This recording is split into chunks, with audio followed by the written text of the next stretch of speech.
পেয়ে যাচ্ছি। আমার টিম আমাকে ছেড়ে একটু আগে এগিয়ে গেছে। কোথায় গেল কোথায় গেল কোথায় গেল? পেয়ে গেছে। পাহাড়ি আঁকামাখা রাস্তা, একটা ঝলমলে সকাল। পাহাড়ের কিন্তু আবহাওয়ার কোনো গ্যারান্টি নেই। এক্ষুনি ঝলমলে আছে, রোদ্দুর আছে, আবার একটু পরেই ঘন ধোঁয়াশায় ভরে যেতে পারে। আসলে সমুদ্রপৃষ্ঠ থেকে এতটাই উপরে যে কখন যে মেঘ চলে আসে এই পাহাড়ের মধ্যে বোঝা যায় না। আর কালকে থেকে আমার তো একটা পাহাড়ে এসে লাগাতার প্রবলেম হচ্ছে। প্রথমত আমি তো একটু হাঁপিয়েই যাচ্ছি, তারপর আমার কানটা শুধু তালা মেরে ধরছে, মাঝে মাঝে শুধু কানটা তালা মেরে ধরছে। তো আজকে আমরা 5টা গাড়ি নিয়ে এসেছিলাম, কিন্তু যেহেতু নাথুলা পাস যেতে গেলে নিজের গাড়ি নিজের আরসি ছাড়া যাওয়া যায় না, তাই আমাদের দুজন নিয়ে এসেছিলো ওদের অথরাইজড গাড়ি। তাই ওরা যেতে পারছিল না বলে আজ তমালদা সঞ্জুকে নিয়েছে পিলিয়ন হিসাবে, আর আমি রানাকে বসিয়েছি পিলিয়ন হিসাবে, আর সৌরদীপ সুমনকে নিয়েছি পিলিয়ন হিসাবে। মোটামুটি আমাদের 3টে গাড়ি নিজেদের নামে ছিল বলে সবাই মিলে নাথুলা পাস ভিজিট করতে পারছি। না হলে সুমন আর সঞ্জু হয়তো বা যে কোনো একজন হয়তো রয়ে যেতে পারতো না। যাক, মোটামুটি সকলের অ্যারেঞ্জমেন্ট হয়ে গেছে। আমরা অনেক চেষ্টা করেছিলাম যে অথরাইজড পেপার, যেহেতু ব্লাড রিলেশন গাড়ি, তো যদি পাসটা পাওয়া যায়, কিন্তু এখানে দেখলাম সিকিম পুলিশ প্রচুর কড়াকড়ি, কোনো টাকা পয়সা দিয়ে কিছুতেই করা যাচ্ছে না। তাই কেউ নাথুলা পাস এলে অবশ্যই নিজের গাড়ি, নিজের আরসি, নিজের driving licence, insurance paper, pollution paper, সঙ্গে ফটো সবই আনবে, নাহলে কিন্তু পারমিশন করানো যাবে না, নাথুলা পাস ভিজিট করা যাবে না। কারণ এখানে কোনো 2 নম্বরই আমি দেখলাম, অনেক ঘুরেছি কালকে এসে, 2 নম্বরই করার জায়গা নেই। আর এখানে এসে একটা জিনিস যেটা লক্ষ্য করলাম যে সিকিম পুলিশের ব্যবহার কিন্তু দারুণ। মানে ট্যুরিস্ট এদের কাছে ভগবান। আর কালকে রাত্রিবেলা আমরা ম্যালে গিয়েছিলাম, ম্যালে গিয়ে একটা ইনসিডেন্ট হলো। আমরা এক জায়গায় মানে নো এন্ট্রি জোনে ঢুকে গিয়েছিলাম আর কি। তো সিকিম পুলিশ আমাদেরকে ধরে যে দেখলো যে যেহেতু ওয়েস্ট বেঙ্গলের গাড়ি, আমরা ট্যুরিস্ট, তো আমাদেরকে জিজ্ঞেস করলো। তখন বললো এটা তো নো পার্কিং জোন, ভুল করে ঢুকে গেছে, কোনো অসুবিধা নেই, এটা দিয়ে বেরিয়ে যাও। কিন্তু সেই মুহূর্তে সিকিমের একটা লোকাল গাড়ি যখন ওখানে ঢুকলো ওই নো পার্কিং জোনে, ওকে ধরে 1200 টাকা ফাইন করলো আমাদের চোখের সামনে। অনেক রিকোয়েস্ট করলো কিন্তু ছাড়লো না। মানে দেখলাম যে ট্যুরিস্টদের জন্য এরা মানে স্যাক্রিফাইস করে। তারপর যখন মেলে গেলাম, পার্কিংয়ের সমস্যা হচ্ছিলো, পুলিশ নিজে গাড়ি নিয়ে গিয়ে পার্কিং করালো। তারপর যখন মল থেকে বেরোচ্ছিলাম, ওয়ান ওয়ে হয়ে গিয়েছিলো, তখন আসতে হলে আমাদেরকে প্রায় 5 কিলোমিটার ঘুরে আসতে হতো রাত্রিবেলা পাহাড়ি রাস্তায়।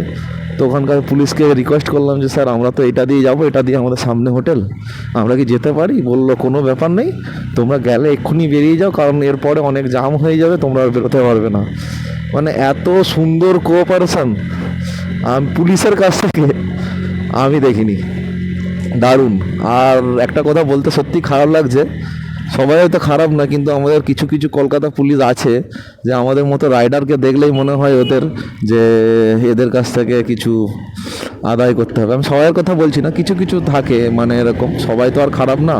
কলকাতারও পুলিশ অনেক ভালো আছে, অনেক হেল্পফুল আছে, সেটা নিয়ে কোনো ডাউট নেই। কিন্তু কিছু কিছু আছে যারা এইরকম করে আর কি। তো কালকে আমি ক্যামেরাটা নিয়ে যেতে ভুলে গিয়েছিলাম, নাহলে হয়তো ওই পজিশানগুলো আমি শ্যুট করতাম এবং তোমাদের সঙ্গে শেয়ার করতাম। খুব ভালো লাগলো এখানকার পুলিশের ব্যবহার। তো চলো, আমরা তো বেরিয়ে পড়েছি, এখন দেখি নাথুলা পাস যেতে আমাদের কতটা টাইম লাগে। রোদ্দুর আছে, মোটামুটি কিছু অসুবিধা হচ্ছে না, ঝলমলে আকাশ, পরিষ্কার। তবে এখানকার যা পাহাড়ি রাস্তাগুলো না, মাথা খারাপ। পুরো একবার আপহিল একবার ডাউনহিল, একবার আপহিল একবার ডাউনহিল। মানে খুব দক্ষ ড্রাইভার ছাড়া কিন্তু পাহাড়ে গাড়ি চালানো খুব চাপের। ফরেস্ট চেকপোস্ট, ভুজা গাড়ি। তো আমাদেরও একটা চেকপোস্টে এরকম পারমিট রাখা আছে, সেকেন্ড মাইল বলে একটা চেকপোস্ট আছে বললো, ওখান থেকে কালেক্ট করে নিতে হবে আমাদেরকে। সকাল সকাল একটু দেখছি ট্রাফিক আছে।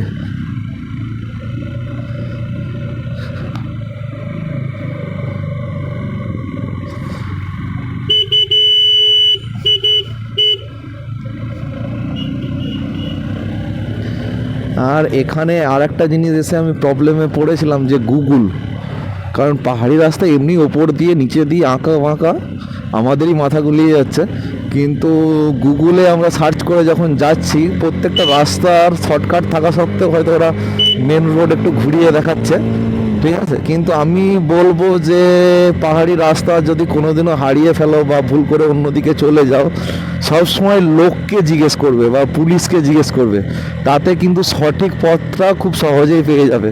কারণ হচ্ছে এখানে সবাই খুব হেল্পফুল, খুব হেল্পফুল। কারণ আমাদের সঙ্গে কালকে একটা ব্যাপার হয়েছিল, আমরা এরকম রাস্তা গুলিয়ে ফেলেছিলাম, হোটেল খুঁজে পাচ্ছিলাম না, গুগল খালি গোল গোল ঘোরাচ্ছিল এক জায়গায়। তো আমরা গুগল বন্ধ করে এখানকার লোকাল লোককে ধরে বলে মোটামুটি হোটেল মালিককে ফোন করে তারপর খুব সহজেই পৌঁছে গিয়েছিলাম। প্রথমে তো মোটামুটি আমরা 10-15 মিনিট ঘুরেছি গোল গোল একই জায়গায়।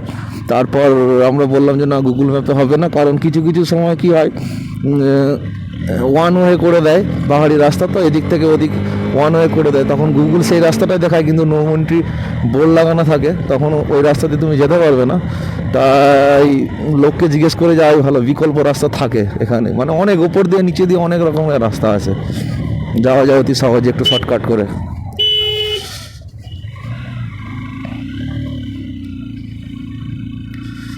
তো চলো দেখা হচ্ছে আমাদের চেকপোস্টের কাছে গিয়ে। ততক্ষণ আমার সঙ্গে তোমরাও এই রাইডের মজা নাও, কারণ এই রাস্তায় একটু চাপের গাড়ি চালানো, মনোযোগ নষ্ট হলে অ্যাক্সিডেন্টের সম্ভাবনা থাকে। দেখতেই পাচ্ছ কেমন গাড়িগুলো আসছে উল্টো দিক থেকে।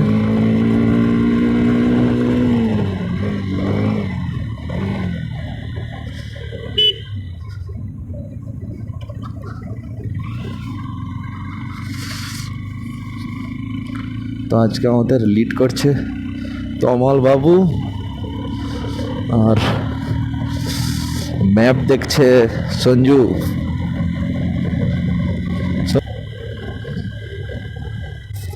কি দারুণ জায়গা, ঝলমলে আকাশ একদম। Don't scream so loud, we are living in this cruel world. Broken but strong, gotta move on. You're not a bakery of life. Equip my soul